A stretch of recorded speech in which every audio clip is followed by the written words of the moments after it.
King Solomon's story in the Bible always intrigued me very much growing up in the church, because to me his stories were paradoxical to the laws of the Christian Bible.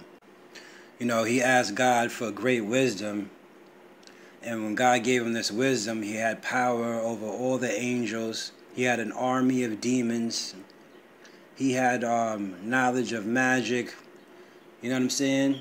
He had all of these spiritual powers or whatever that was against the grain of what God was talking about in the Bible, of like not being able to do magic and you can't have any other deities before me. But King Solomon was doing all of that and getting away with it. And that, you know, stories like that in the Bible like really just intrigued me.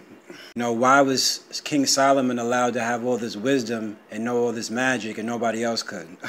So at the time of my life when I started waking up and I sincerely wanted knowledge of myself, I used King Solomon's prayer and this ritual that I did that allowed me to figure out who I was in my past lives and really just helped me tap into self. It all started with this ritual, so I want to give it out. Okay, so here, the first thing we need, you're going to write down Solomon's prayer. It's a short prayer where he asks God for wisdom. You know, the part where he says, you know, I'm nothing but a child, and help me have the discernment to govern a whole nation or a whole, you know, group of people. So after that prayer, you're going to add your own piece to it. You understand what I'm saying? Saying whatever kind of knowledge you want. But, you know, we want knowledge of self, wisdom, anything that you want to write. That's going to be the second part of the prayer. So the first part is word for word what Solomon asked God for. And then you're going to put whatever you want to ask God for knowledge-wise. You know, I would recommend, you know, we're doing the knowledge of self ritual. So you're going to write this in your own words, asking for knowledge of self. If possible, you want to include your ancestors in the prayer. And you want to go to your ancestors first. But you can do it however, which way you want to do it. But I would recommend, you know, asking your ancestors to lead you to knowledge of self. Okay, so then I also have 2 ruins. Now, ruins are just ancient symbols. You know, the ancients wrote in symbols. You can see the Kemetic hieroglyphics on the wall. These are all symbols. So these are ancient symbols that you're going to use in the spell. Now you're going to draw these symbols on your forehead. You could use a pen, right? Or you can just, we're going to use the hawk feather too. While you're doing the ritual, right? You can draw these symbols on your forehead if you really bout it. But if not, you could just trace it with the hawk feather onto your forehead. Run over your right eye, one over your left eye on the forehead area. You are going to draw both of those symbols of the ruins. Okay, so the hawk feather, we're taking on the spirit of the hawk. Insight, right? Long range foresight. You understand what I'm saying? And focus. We're going to use this energy of the hawk and with the hawk feather, right? When we're writing these ruins on your forehead. All right, you're also going to need a Sharpie pen or some type of marker. And with the Sharpie, you're going to have 2 7-day candles. One's going to be all black, and the other one could be any color that you want it to be.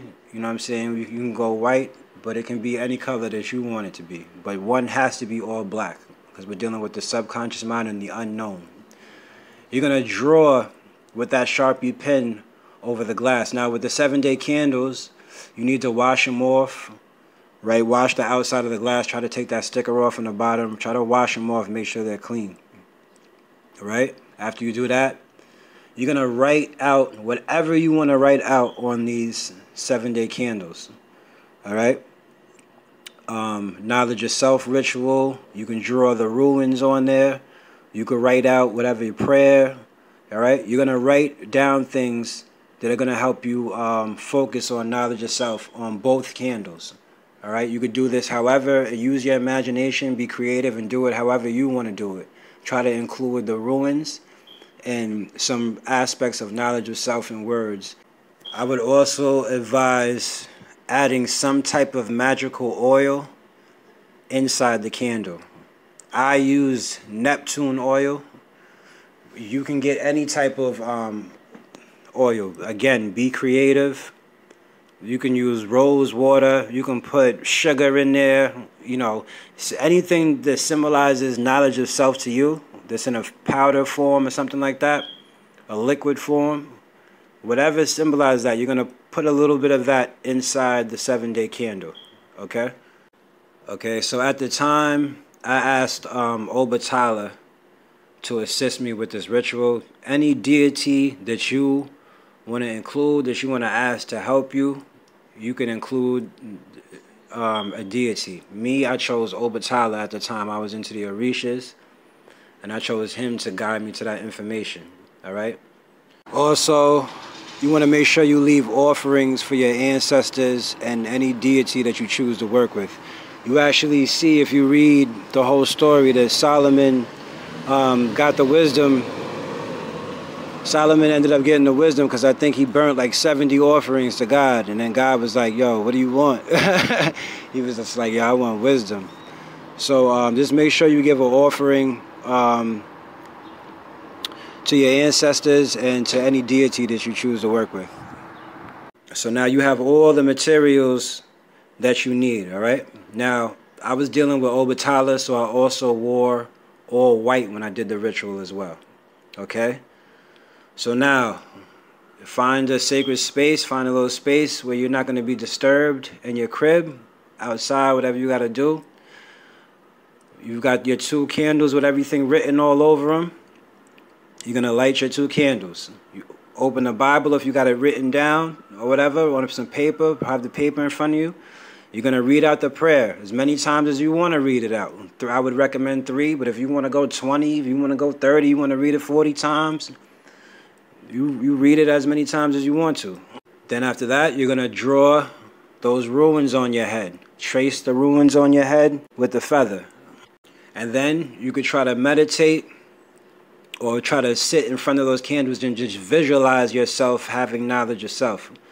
Being, you know, being content to having that knowledge. Just try to imagine yourself, you know, learning about yourself in any way, shape, or form that fits you. Whether it's just having you sitting there reading a book, maybe getting a reading from somebody, maybe you having a dream and some things appearing to you. So you're going to visualize these things happening to you. You know, and you have to go out and seek this information. You can't just be sitting around waiting for shit to come to you. You got to go out and seek this information, but it'll come to you easier, you know what I'm saying? And you'll notice it more, all right, when it comes. And that's going to be it. After that, you can take a spiritual bath if you want to take it further after that, but that's it. So now, every time you see those 2, this is a 7-day candle. Every day you try to sit aside and go in front of those candles and say to your ancestors, thank you for giving me knowledge of self. Thank you, universe, for giving me knowledge of self. Like you already have it, right? Until them candles burn out 2 or 3 times a day, you're going to go to those candles. You know what I'm saying? Maybe a little setup on the floor. Thank you, universe, for giving me knowledge of self. Until those candles burn out.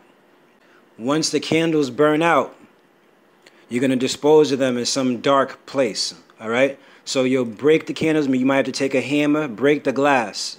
Smash the glass up, maybe put it in a black plastic bag. Usually I put both of the candles in a black plastic bag, hit it with a hammer, you know what I'm saying, break it up, and then I'll dispose of it outside somewhere. I might leave it in the middle of the street in the crossroads, you know what I'm saying, I might throw it in the garbage outside. Like, you just want to get rid of it and put it in some dark place. You can put it wherever you want to put it, but just dispose of it outside so it never comes back into your house again. You want to forget about this, right? You don't want to put it somewhere where you're going to remember it. You want to put it in some dark place where you're going to forget about it, right? And then after everything is done, you threw out the candles and all of that. You want to try to forget about the whole thing.